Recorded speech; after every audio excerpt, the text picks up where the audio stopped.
fait pas chaud ici. Bon, alors, bonjour à tous d'abord, j'espère que vous allez bien. Alors, faut que je vous avoue un petit quelque chose, hein, l'exercice sur le lac gelé, il faut avouer qu'il est un petit peu difficile. Donc, je vous propose dans cette vidéo de vous accompagner dans sa résolution. Et puis, vous verrez que en construisant pas à pas, finalement, c'est pas si difficile que ça de trouver le résultat. Allez, je vous dis à tout de suite à l'intérieur, parce que là, franchement... Ah il fait meilleur ici quand même, hein.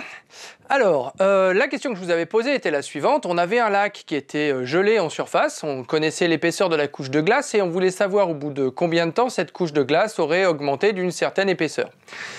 Alors, avant de partir dans les équations, de savoir quelles sont les grandeurs dont on a besoin, etc., pour arriver à ça, en fait, moi, ce que je vous recommande fortement, c'est d'essayer de reformuler, en fait, le problème sous forme de phrases, de textes, pour essayer de bien identifier ce qu'on est en train d'essayer de savoir.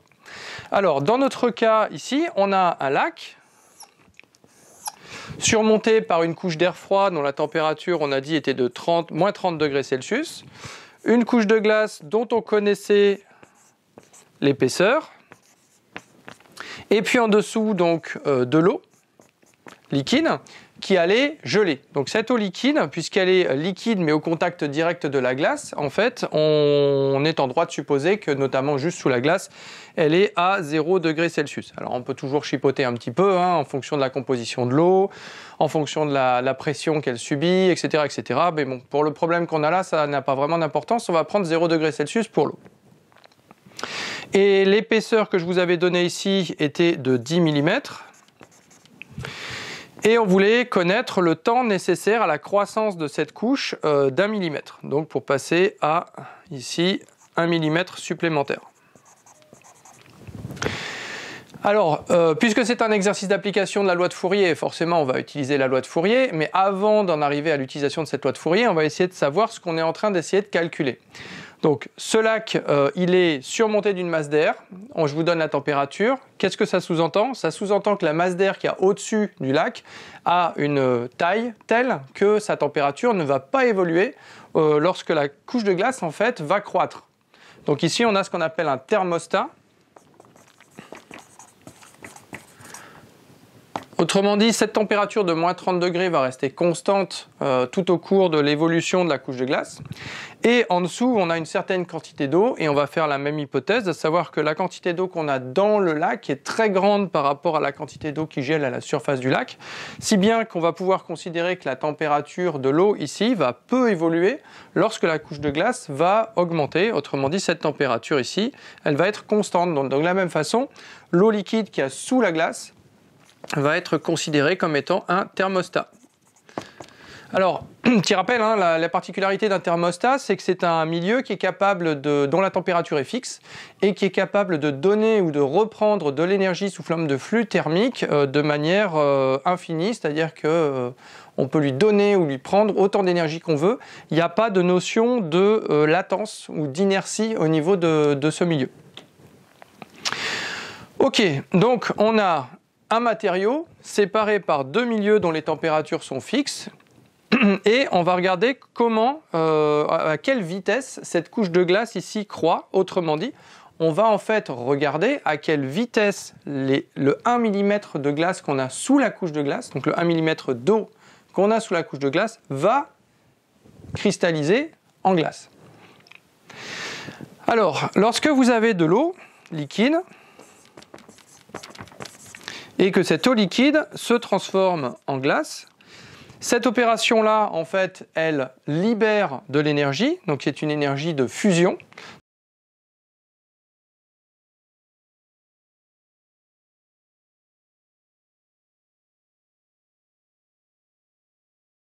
Et plus précisément ici, on a une enthalpie de fusion, donc je vais la noter delta HF, non, ça c'est une mauvaise idée, donc delta H fusion, ok, donc c'est une enthalpie de fusion.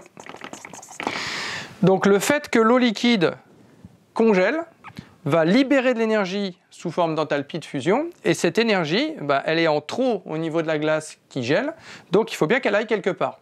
Alors dans le système qu'on a ici, ce quelque part, eh bien, ça va être la masse d'air qui se trouve au-dessus, puisque c'est la zone la plus froide du système. Donc cette chaleur en trop qui est évacuée par la couche de glace lorsqu'elle congèle va traverser la couche de glace existante pour rejoindre le thermostat du dessus, autrement dit la masse d'air froid qu'on a juste au-dessus. Donc maintenant qu'on a posé ça, ce que l'on sait, c'est que ce qu'on va en fait chercher à savoir, c'est combien de temps il faut pour évacuer au travers de cette couche de glace déjà formée la quantité d'énergie qui va être libérée par le millimètre de glace supplémentaire qu'on va former pendant ce laps de temps. Alors, puisque on doit évacuer l'énergie à travers la couche de glace déjà existante, on va avoir besoin de la conductivité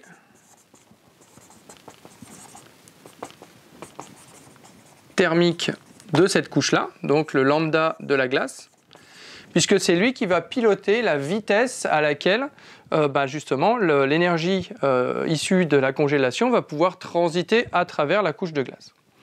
Alors, il y a une difficulté que rencontrent très souvent les étudiants qui essaient de résoudre ce système-là, c'est qu'on n'a pas défini de surface. C'est-à-dire que dans l'équation, dans la loi de Fourier, je vous rappelle que ça s'écrit phi égale moins lambda s delta t sur delta x, on a une différence de température, une épaisseur de couche, une conductivité thermique et une section droite de matériaux. Ici, on a dit qu'on avait un lac et c'est tout. Alors, la particularité de cet exercice-là, on le verra de manière pratique un petit peu plus loin, c'est qu'en fait, la connaissance de la surface sur laquelle on travaille n'a aucune importance. Alors, ce que l'on va faire ici, c'est qu'on va définir une surface de travail de manière arbitraire, et puis on verra qu'en fait, quelle que soit cette surface, on aura toujours le même résultat. Donc ici, on va travailler sur la surface totale du lac, donc on va définir S, ici, comme étant la surface totale du lac.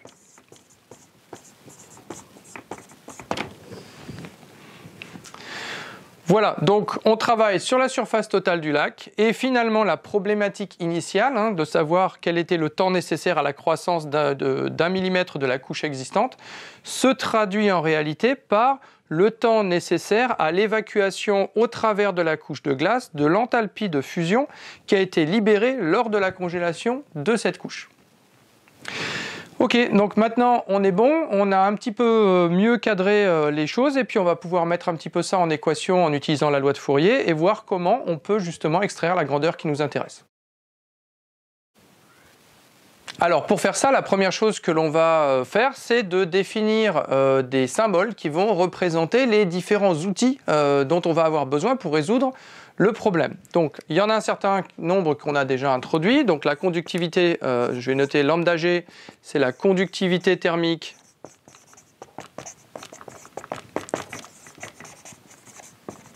de la glace.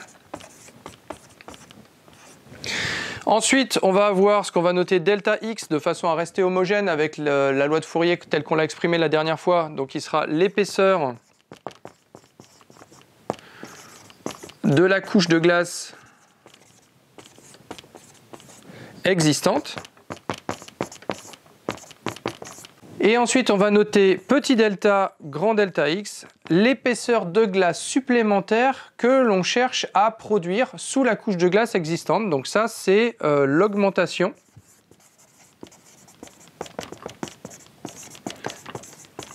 d'épaisseur. Donc dans notre cas, c'était 1 mm, ce petit delta, delta x. Là, on avait 10 mm pour le delta x, qui était la couche existante.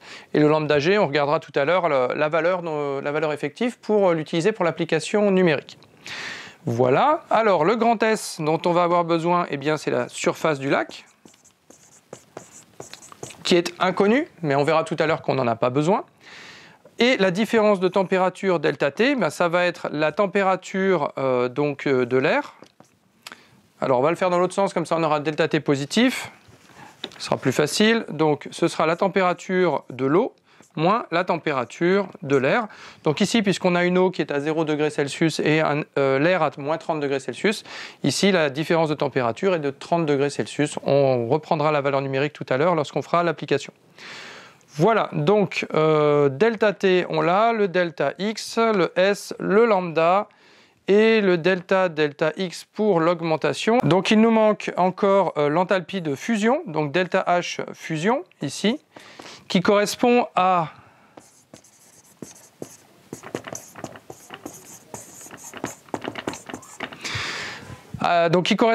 la quantité d'énergie qui est capturée par de la glace lorsqu'elle fond. Alors de façon à être univoque sur l'objet qu'on va utiliser, on va prendre ici une enthalpie de fusion massique, hein, comme ça il n'y aura pas d'ambiguïté. Autrement dit, ce sera une énergie en joules par kilo de matière. Bien, donc la dernière grandeur qui nous manque, c'est la densité de la glace et pas de l'eau, puisqu'en fait, nous, ce que l'on veut savoir, c'est au bout de combien de temps on aura 1 mm de glace qui va être apparu sous la glace existante. Et donc, pour savoir à quelle enthalpie de fusion massique ça a correspondu, eh bien, il faut connaître la masse de glace contenue dans cette couche. Donc, il nous faut, là, je vais noter ça dG, ok, la densité massique de la glace. Voilà, donc normalement là, on a toutes les grandeurs dont on va avoir besoin pour déterminer le résultat qui nous intéresse. On va maintenant passer à la résolution à proprement parler. Alors, je vous propose d'y aller pas à pas. On va essayer de définir de la manière la plus simple possible l'objectif qu'on s'est fixé, et puis petit à petit, on va essayer d'exprimer cet objectif en fonction des grandeurs qu'on connaît. Donc, notre objectif à nous, c'est le temps nécessaire à la formation de ce millimètre de glace supplémentaire, delta T. Et on a dit tout à l'heure, lorsqu'on a analysé le problème, que ça correspondait au temps qui allait être nécessaire à évacuer au travers de la couche de glace existante l'énergie qui était libérée lorsque le millimètre de glace congelait. Donc ça, ce sera égal à l'énergie libérée lors de la congélation sur la vitesse que met l'énergie à traverser la couche de glace existante, autrement dit sur le flux d'énergie au travers de la couche de glace existante.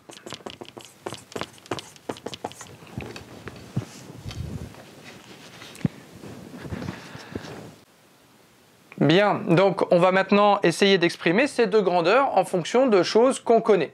Donc la première, celle du haut, c'est l'énergie libérée lors de la congélation. Donc cette énergie libérée lors de la congélation, on a vu tout à l'heure qu'on connaissait l'enthalpie de fusion de la glace, autrement dit c'est l'opposé de l'énergie qui est libérée lors de la congélation de la glace.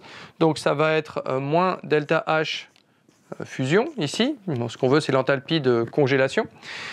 Et ça, on a vu tout à l'heure que c'était une quantité massique, donc cette énergie dégagée, il va falloir multiplier par la masse d'eau concernée par la congélation. Donc ici, multiplié par la masse d'eau qui congèle.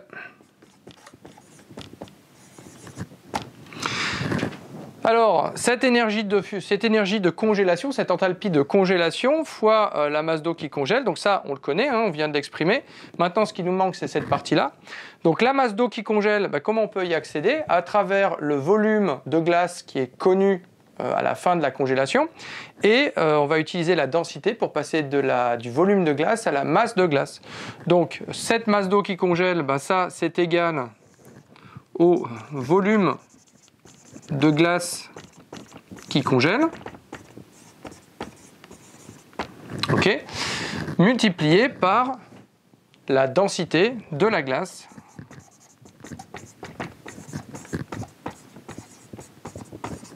une fois qu'elle est congelée. Alors, la densité de la glace, une fois qu'elle est congelée, on le connaît, c'est le dG qu'on avait fixé tout à l'heure. Donc là, ce qui nous manque à présent, c'est le volume de glace qui congèle. Et le volume de glace qui congèle, en fait, on peut l'obtenir également de manière assez simple, puisque ça, c'est simplement la surface du lac multipliée par la hauteur de glace additionnelle qui vient se positionner sous la couche existante. Autrement dit, delta x. Ce qu'on a noté delta x ici. Ok, donc on va juste réécrire ça de manière un petit peu plus propre. Ici, donc on remplace par ce qu'on vient de calculer, donc cette énergie libérée lors de la congélation de la couche de glace, eh bien c'est simplement le moins ΔH fusion, donc moins l'enthalpie massique de fusion de la glace, multiplié par la masse d'eau qui congèle, cette masse d'eau étant égale à la densité de la glace, donc le dG, multiplié par le volume de glace qui congèle, et le volume de glace qui congèle, c'est la surface fois la hauteur, autrement dit S fois delta X. Ok. Donc le terme du haut, on l'a. Maintenant, ce qu'il nous faut, c'est le terme du bas. Donc le terme du bas, c'est le flux d'énergie qui traverse la couche de glace existante. Alors là, vous voyez tout de suite apparaître la loi de Fourier. Ce flux d'énergie, on va l'obtenir grâce à la loi de Fourier. Alors, cette loi de Fourier vous dit que le flux qui va traverser la couche de glace existante va être égal à moins lambda glace, autrement dit la conductivité thermique de la couche de glace, multiplié par la surface de la couche de glace, multiplié par la différence de température entre les deux faces de la couche, divisé par l'épaisseur de la couche de glace. Et voilà, il n'y a pas besoin d'aller plus loin. Ici, alors simplement un petit point de détail, ça n'a pas été mis de manière explicite parce que je n'ai pas forcément utilisé des notations très propres pour ce qui est de l'orientation du sens de la couche de glace, etc. Cette grandeur ici, là, on l'a voulu positive. Vous vous souvenez de l'enthalpie de fusion? La fusion est un processus qui absorbe de l'énergie, donc le ΔH est négatif, donc le moins ΔH est positif, et donc tout ce terme-là, il est positif. Donc évidemment, on va s'arranger en dessous pour avoir un flux qui sera exprimé de manière positive, de façon à ce que le temps qu'on cherche soit également positif. Alors c'est pas une astuce, c'est juste qu'il faut orienter toutes les grandeurs de manière adéquate pour, si on veut le faire vraiment proprement, avoir bien les bons signes aux bons endroits. Là, vu qu'on a on a le choix de faire cette orientation, on va faire le choix à la main. Donc le ΔT tel qu'on l'avait défini tout à l'heure, il est positif, le ΔX aussi, le S aussi, le ΔG aussi. Donc en fait, il suffit de choisir le signe ici opposé à celui qu'on a là. Donc on remplace. On se retrouve donc avec lambda G S ΔT sur ΔX au dénominateur. Et c'est là que vous voyez au magique qu'on a le S au numérateur et le S au dénominateur qui vont donc s'annuler. Ce qui explique pourquoi je vous disais en début d'exercice que de choisir la surface sur laquelle on allait travailler n'avait en fait aucune importance puisque le temps de congélation serait le même quelle que soit la surface considérée. Donc à partir de là, il n'y a plus d'autres simplifications à faire. On obtient simplement que le petit ΔT est égal à donc moins ΔH fusion fois densité de la glace fois l'épaisseur supplémentaire qu'on va créer fois, je peux le remonter ici pour que ce soit une expression plus simple, voilà. Donc épaisseur déjà existante, divisé par la conductivité thermique de la glace, multiplié par la différence de température. Voilà, et ça, c'est la formule à laquelle on souhaitait aboutir. Alors, magie du montage, on va aller chercher les valeurs numériques. Voilà, donc ici vous avez l'enthalpie de fusion, donc l'opposé de l'enthalpie de fusion de la glace qui est de 333,55 kJ par kilo. La densité de la glace est de 0,917. L'épaisseur de la couche supplémentaire dont on analyse la formation ici est de 1 mm. L'épaisseur de la couche de glace existante, 10 mm. La conductivité thermique de la glace de 2,1 watts par mètre et par Kelvin. Et la différence de température entre les deux faces de la couche de glace existante est de 30 degrés. Alors là, je ne l'ai pas précisé de manière explicite, mais toutes ces grandeurs sont valables à 0 degré Celsius, qui est la température de l'eau au voisinage de la couche qui congèle. Et elles sont également valables dans les conditions normales de pression, autrement dit à 101 325 pascal.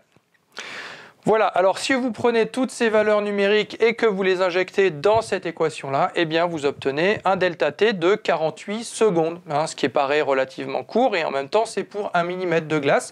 Donc on comprend mieux que lorsqu'il fait très froid, ça gèle relativement vite.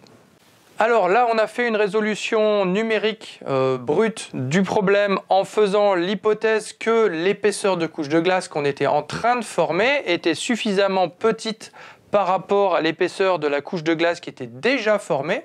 Alors même si on ne l'a pas dit de manière explicite, hein, c'est une hypothèse que l'on a faite. Et donc on a pu utiliser cette formule.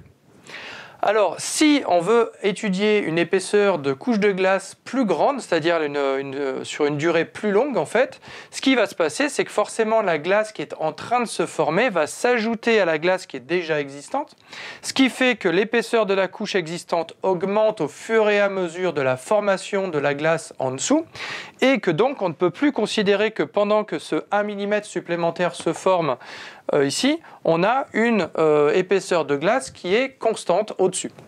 Alors, si on veut étudier ça, eh bien, il va falloir construire une équation différentielle du premier ordre sur la base de ce qu'on a déjà fait. C'est ce que je vous propose de faire ici. Donc ça, c'est, on va dire, la version plus de l'exercice, c'est pour aller un petit cran plus loin. Donc si on reprend cette expression et qu'on la modifie légèrement, on peut par exemple écrire dt, ici, pardon, donc delta t, qui est égal à tout ce terme-là fois ce qu'il y a ici. Donc on va avoir moins delta H fusion fois densité de la glace divisé par lambda de la glace multiplié par delta t, multiplié par delta x, petit delta de delta x. Ok, donc ça c'est pour des valeurs, des incréments finis, donc on peut passer à la limite de l'infiniment petit pour obtenir l'expression sous forme de différentiel de cet objet-là. Bon, c'est direct ici, donc ça vous fait dt qui est égal à ce grand terme. Alors ce grand terme-là, je vous propose de le noter grand K. Voilà, ça nous simplifiera l'expression. Voilà, grand K.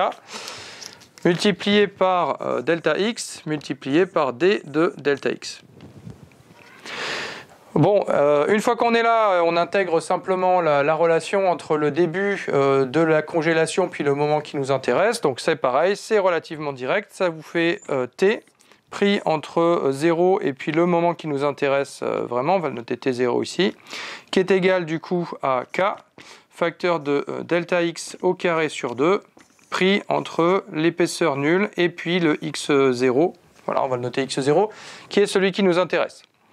Ok, donc puisqu'ici à chaque fois le terme est nul, en réalité il nous reste uniquement le terme x0 ou t0, donc là on va le reprendre comme étant, on va juste le noter t et x, hein, ça suffira. Donc du coup on obtient en fait ceci. Donc je vous répète, hein, en supposant que l'épaisseur de glace au début est nulle, à t0 est nulle. Voilà. Donc ça nous donne le temps au bout duquel on a obtenu une certaine épaisseur de couche de glace. Voilà, c'est une première possibilité. Alors on peut voir si on trace graphiquement cet objet-là, eh bien qu'en fait au début ça va relativement vite. Et puis petit à petit, donc si je trace le temps en fonction de l'épaisseur delta x, petit à petit ça met de plus en plus de temps, puisque c'est une parabole, à congeler. Dans l'autre sens, on peut également calculer la taille de la couche de glace qu'on aura obtenue au bout d'un certain temps. Donc on retourne simplement l'expression, ça nous fait delta x égale 2t sur k, voilà, racine carrée de 2t sur k. Et de la même façon, on peut tracer la forme de la courbe obtenue, donc cette fois-ci en traçant le delta x en fonction du temps, et on obtient une courbe qui a une forme de racine carrée, donc qui va être de cet ordre, de cette forme-là. Voilà, avec la même idée, c'est-à-dire que si on veut augmenter d'une certaine quantité l'épaisseur de la couche de glace, eh bien il va falloir attendre un temps encore plus grand que ce qu'on avait attendu avant. Voilà, donc on a ici fini de résoudre l'exercice de deux façons différentes. La façon avec des incréments finis, comme on l'a fait juste avant, qui est la version la plus simple, mais qui n'est valable que dans les cas où on a une augmentation d'épaisseur de la couche de glace qui est petite devant l'épaisseur existante de la couche de glace. Et puis la version équation différentielle, donc là on ne va pas aller plus loin dans les détails à ce niveau-là, je vous laisse le faire par vous-même, qui permet de traiter en fait n'importe quel cas. J'espère que ça vous a plu, et puis à bientôt pour de nouveaux cours et de nouveaux exercices. Ciao!